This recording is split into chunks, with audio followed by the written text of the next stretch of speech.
here on the BDTV Breakfast Show, we bring to you analysis on the front page stories of our dailies. We'll be starting this morning with the Business Day newspaper. I'd like to welcome our guest in the studio this morning, Mr. Mohammed Akonji. It's always a pleasure having you. Thank you very much, and the pleasure is all mine. Thank you very much for having me Let me start by asking you, how are you today? I'm good. I'm sure behind the scene we've actually been having some good chit chats. Interesting but conversation. Trump, with what I'm sure it has actually been the usual story every morning. The term he used to be able to qualify the Ukrainian president yesterday, where I mean, what was the salvo. He called him a dictator. And that he has not organized elections. He has on the sideline of Joe Biden or something. No, I'm talking about Ukrainian president Volodymyr Zelensky. Yeah. You know, against the backdrop of the peace talk that actually started in Saudi Arabia, and then some of those words was a very serious salvo anyway, because it fired back and say that maybe he's actually living in a disinformation space. That's what the man that's what I was about to say. I mean, the man was like Russia is feeding him everything, and then he kept listening to that. But it's still quite unfair that such discussion will begin, and you will not have the other party in the salvo not involved. So, but for Trump, and then doubling down, calling him a dictator, and then using some of what I can actually be able to call derogatory terms, against the president. It's but really, that's not new with him. I don't need to expect him to be able to get to that level. But the way he's been firing on, it says things the way they are. He has no filter, like we say. That's the style. Say it out there and put it out. Absolutely. Well, let's see what we have on the dailies this morning. Let's start off with the Business Day newspaper today. The Business Day newspaper, of course, is always quite interesting.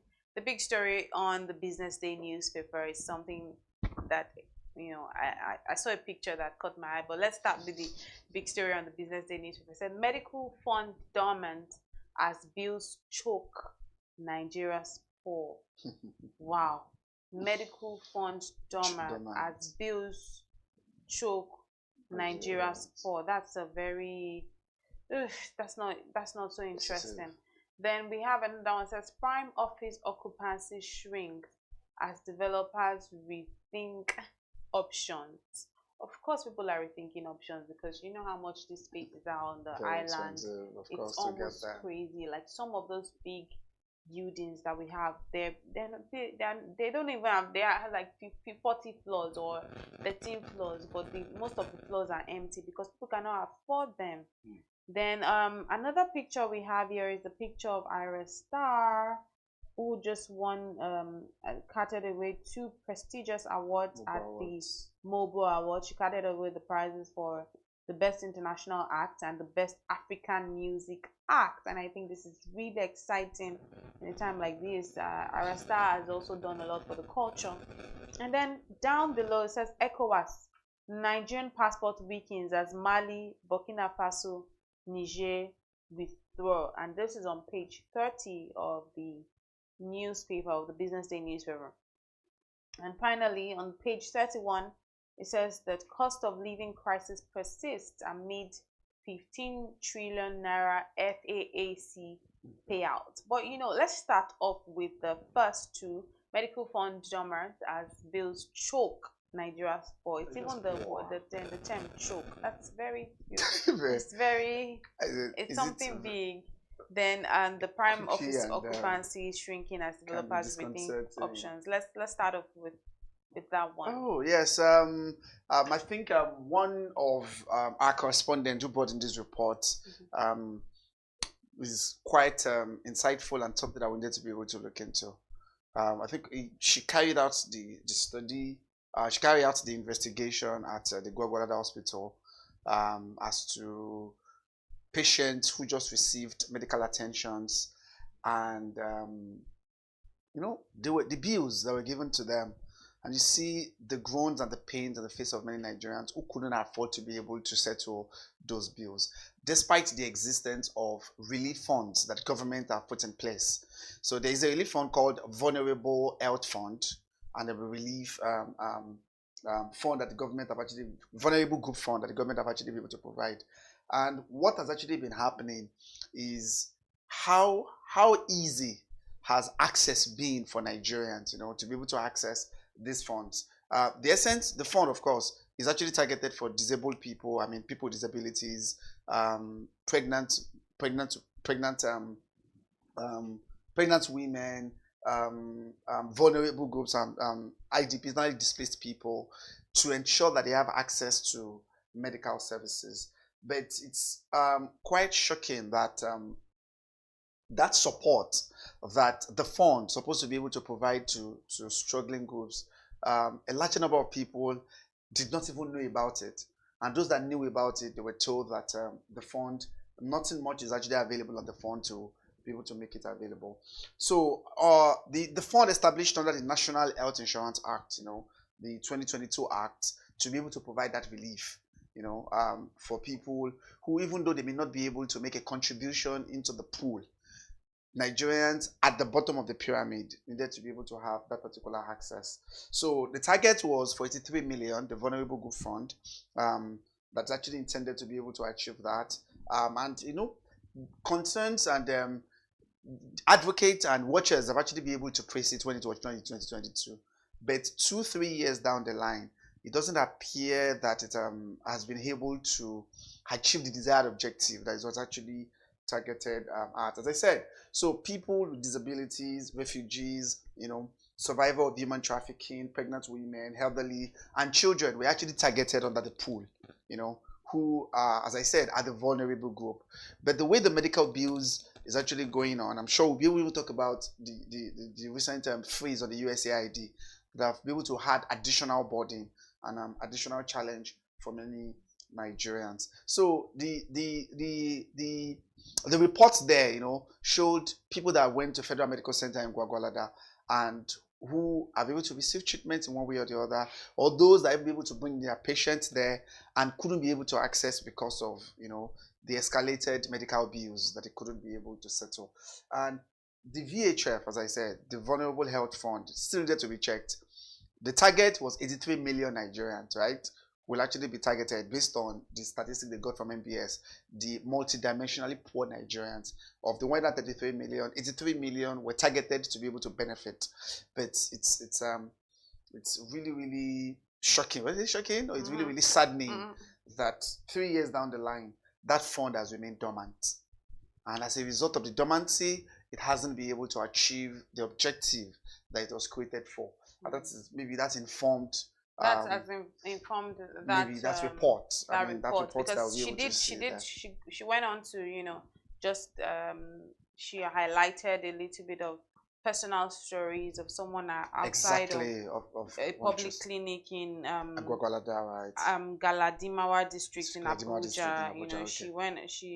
She said Joseph approached this reporter in desperation. Okay. That's the person that she interviewed, that came to them. That's God's Gift. God's Gift is our writer who wrote this report. So Joseph approached God's Gift in desperation, seeking financial assistance to cover a medical bill exceeding 30,000 naira for a 2-year-old child's treatment, which included essential medications and intravenous fluids.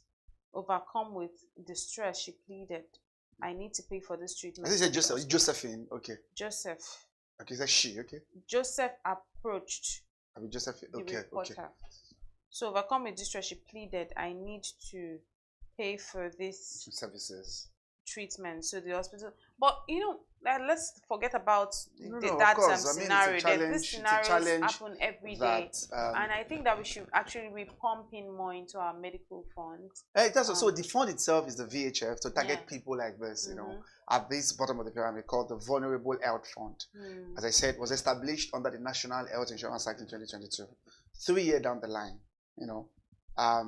I'm sure that could actually be, the name could not to be able to put the person out there. Yes. But the question is, 83 million supposed to be targeted in the fund, in the pool. So because the target is people, there's a national health insurance scheme for civil servant, workers, public servants to ensure that you make a contribution into the pool. But you have some people who are the vulnerable. As I said, the target there was people with disabilities, children, survivors of kidnapping and human trafficking, pregnant women as well, who could be able to benefit from that fund. But 3 years down the line, it appears that that account is dormant. In fact, she, Cynthia, God Gift, who did the investigation, said she in fact went on that website because there's a way there's a link where you're supposed to register. But after several attempts, the network kept returning error every now and then. So what will be the fate of those group of people that is to be targeted by this? That's exactly how it is striking. And I'm sure the evidence is abound of how the medical bills have been on the rise, you know. And then, so if this group of people, the vulnerable group people that could not be able to access these essential services, we can't be able to imagine how that will be able to affect them. You know, even for basic medications. It will affect a lot of people. It's affecting a lot of people. But such safety net, what the question is, such safety net is definitely needed. Yeah. You know, safety net like that, you know, such a pool of fund to ensure that not everybody, you know, just like you said, the fingers are not equal. Not everybody will be able to make equal contribution to the pool of the insurance pool. I'm talking about the health insurance. So the government, in fact, in every senior claims and advanced claims, you provide such safety net for those group of people who may not be able to have money to be able to contribute to the health insurance scheme, and the government take care of them. But well, in our case, enough of that. We've said a lot of that. We just have to keep hoping and hoping for the best. You know, when you think about the masses and so many of the things that are lacking. So when we talk about dormancy like this, it can be very frustrating. But we have to just move forward and just talk about something else this morning. Let's talk about the prime office occupancy. Investors or developers rethinking options as occupancy shrinks. Like I said, you have many of those buildings now that are empty. I used to work in such a building. It had like some of the biggest companies, but they had so many spaces. Because how many of these unoccupied spaces? Yeah, because it was international companies there. But how many people can afford? In fact, we had to move out of there eventually because of cost. Obviously, because it was a lot. It was literally the most expensive building on that street. But the truth is, people, how many companies, of course, startups are talking about, especially when businesses. you think about even running a business in Nigeria, where you have your paying so much cost, you know. Yes, those buildings boast of 24/7 electricity. And the basic of course, there's going to be downtime sometimes. Okay. Yeah, but generally, you can at least 24/7 electricity, security. It's a prime location. It's gorgeous to the eye. Your clients come to your building and they know that they're in an international structure. It's beautiful. It has all of those things to boast of. But it's the people that are renting that are bearing the brunt, because you know how much you're paying. And that's why how many companies can you afford the prime office consulates there, all of these things there. Those people can afford that. But even then they know that they're paying a lot. So the other buildings, you find out the other spaces, the other floors, you find so many empty floors. And that's why I'm sure that developers, like this story says, developers are rethinking options. They are probably thinking of moving to residential buildings. They're probably thinking of, what else can we do? Maybe we should change value propositions. You know, value proposition to stimulate demand, right? But what else do they want? I'm trying to think.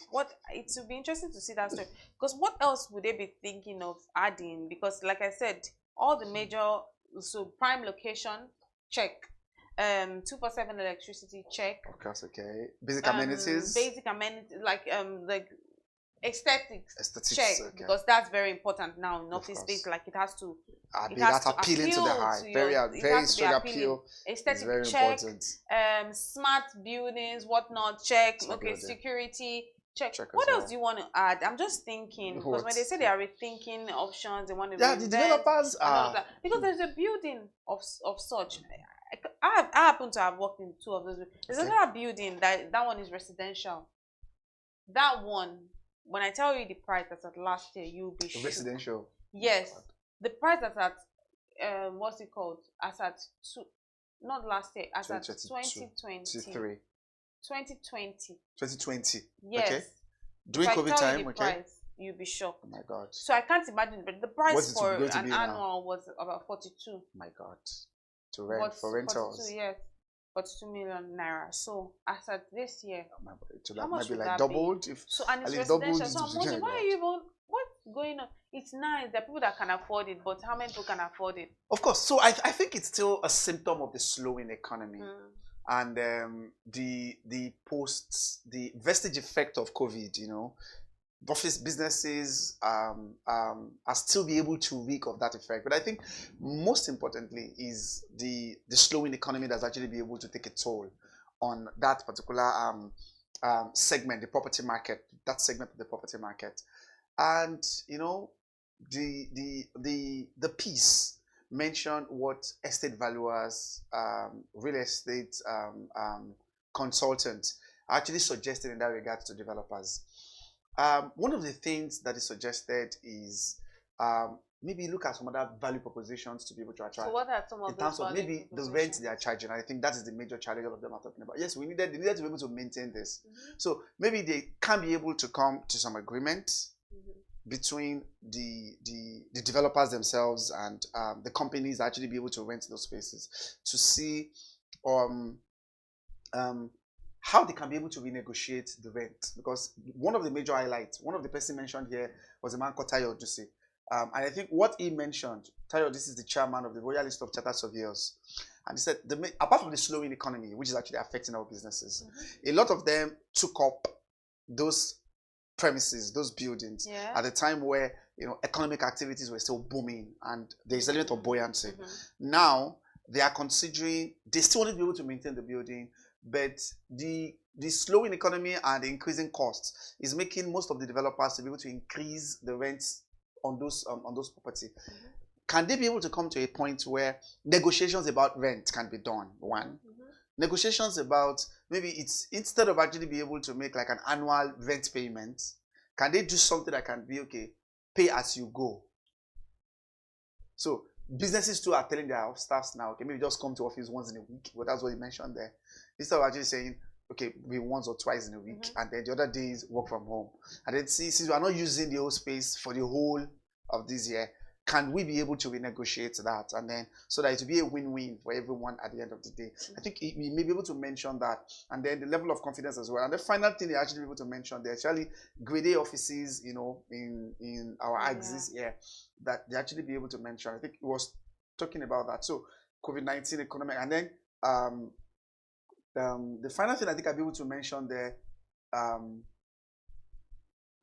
think you mentioned something finally here, is that instead of so retail householding, so most of the operations of what they do as well is actually being impacted. Most of the occupiers of these buildings, what they do on the building is impacted because of the hailing economy, and so some of them were considering maybe moving to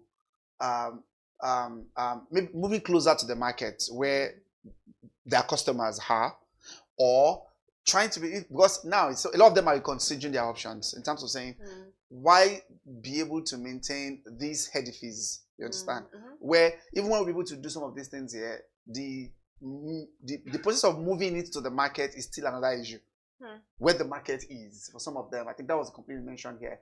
So the occupancy challenges. To what market? So I think for some of them, mentioned some here that are into food and beverages, for example, food and beverage, who need to be able to move it to where the customers are. I think because most of these buildings, most of them, that's not what they're focused on. So food, beverage industries, most of them don't have. So look at here now. You mentioned food something. And beverage, you mentioned something like a combination of economic downturn and COVID-19. So a report by Northcote, I think, did a report on that.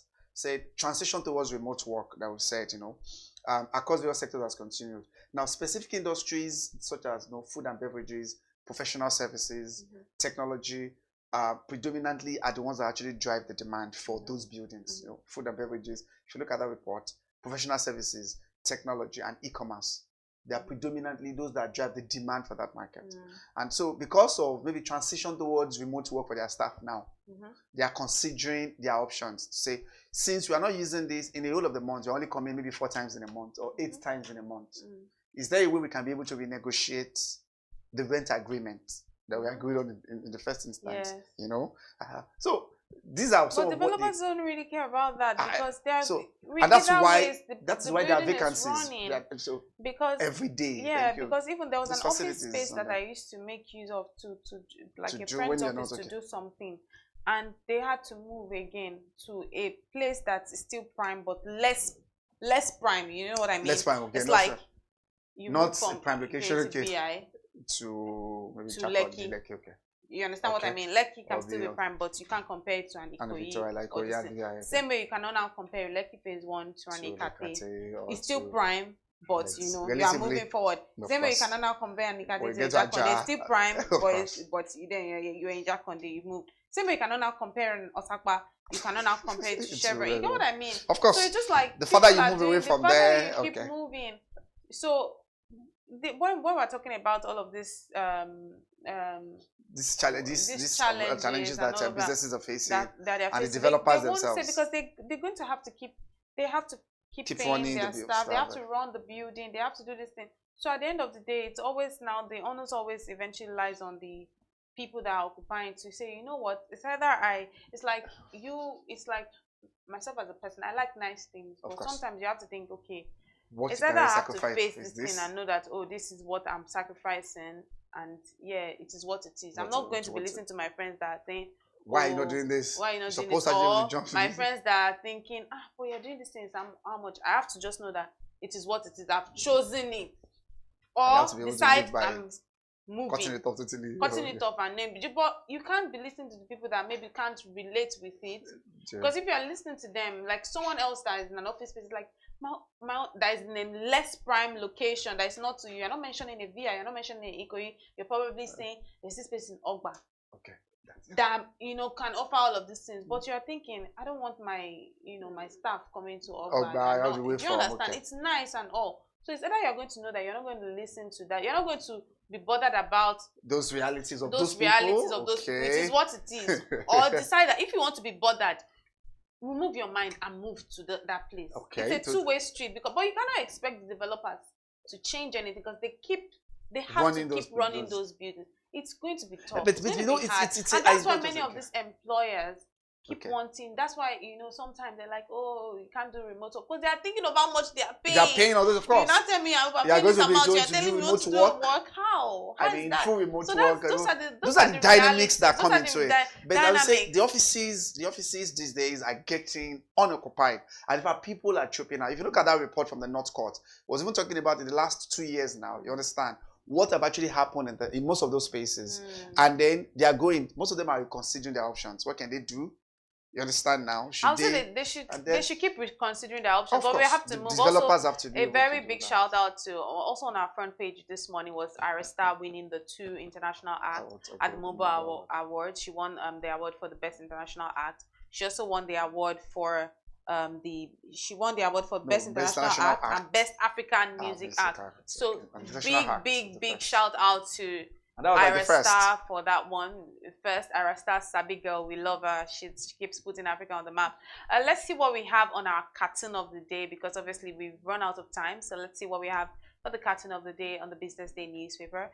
Always very interesting. That's the battle for LG control in Osun State. And then the policeman says, but I can't see anything. There's like a, what's that? Is that like a whirlwind? Then we have the APC, the PDP. It's at the PDP flag. We have the umbrella, the PDP umbrella. We have the broom, the APC broom. We have the cutlass. Who uses the cutlass? We have a cutlass. We have of course, it's a fallout of the event that happened over the weekend. On Monday, remember the 6 people that died. So maybe the police officer was just actually being able to act nonchalant. Why is the police officer saying I can't say anything? So it's being nonchalant. But I don't know, because I fine. This is quite the nonchalance there is saying do whatever you like to yourself. Yeah. Exactly. I can't see anything. But they were the ones that told us that 6 people died. In fact, one of the chairmen, was actually reported dead in the incident. The event, it forced the House of Reps yesterday to even set up a committee to investigate, to look into the matter. The election is coming up this Saturday anyway. But remember that the court has actually reordered the return of the sacked chairman. 14 of them have resumed. I think there was a report yesterday in the news that they've returned back to their office, but it has been another battlefield of some sort in Osun State in the final um, um, final days. I mean, of what we have actually been able to see.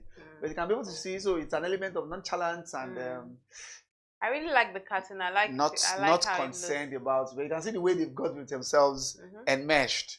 The political they're themselves. Really, they find themselves very embroiled in the those situation. But yeah, that's as much as we can take this morning. Very interesting. We dwelled on the Business Day newspaper. Of course, this is the BDTV breakfast show. So what do you expect? Sometimes we just have to focus on the Business Day front page and just dissect the stories in-depthly. But to find out more, to read more on those stories, you need to grab a copy of the Business Day newspaper. It's everywhere around you. Some of the best hotels, some of the best, just find it at the vendor around you. Or you want to visit our website at www.businessday.ng. You'll find in-depth analysis. Dr. Akim Adesina had given us a shout out the other day. Said if you really mean business, start your day with Business Day. And that's what I'm saying to you this morning. If you really mean business, start your day with Business Day. Grab a copy of the Business Day newspaper and get informed, more information. And that's how we bring it to a wrap this morning. Thank you very much, Mohammed, for your time. Thank you very much, Elizabeth. Always a delight speaking to you. Thank you. Well, that's how we wrap up this morning on the front page segment. Just stay with us. We'll bring you more shortly.